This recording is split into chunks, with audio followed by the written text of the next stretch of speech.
কেমন আছো বন্ধুরা? আশা করি ভালো আছো। বাসি কাজকাম সারার পরে তৈরি করলাম চাউমিন। খেলাম, খাওয়া দাওয়া করার পরে তোমাদের দাদা হয়েছে।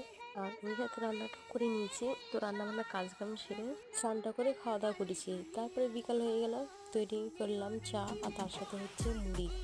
তো আমি তোমাদের দাদা খাচ্ছি এখন। আর আজকে হচ্ছে দুধ চা করেছি। আর সন্ধ্যাবেলার দিকে গেছিলাম একটু দোকানে, আমি তোমাদের দাদা ভাসুরের ছেলেতে দুটো কুরকুরের প্যাকেট নিয়ে আসলাম, ছোলা ভাজা, চিপস। এখন আমরা খাচ্ছি। তো আমাদের দিশানকে দিয়েছি, ও কুরকুরি বলে কাকিমা বাড়ি কি খাবো। তো আমি এদিকে সবাইকে দিলাম আর আপনি খেলাম। তো খাওয়া দাওয়া করার পরে তোমাদের দাদাকে একটু ছাতু গুলি দিলাম, ছাতু টিভি তার সাথে আমিও খেলাম। আবার মুড়ি মাখানো হয়েছে। আর এটা সকালবেলায় কিন্তু, আর বাইরে দেখো মুষলধারে বৃষ্টি।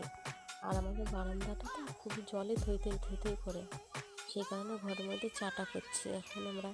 তো শাশুড়ি দিয়ে গেল রুটি, কাটলের ঝাল, আমাদের নিয়েছে পরোটা, তরকারি। মিনি ব্লগটা কেমন লাগলো অবশ্যই কমেন্ট করে বলবেন।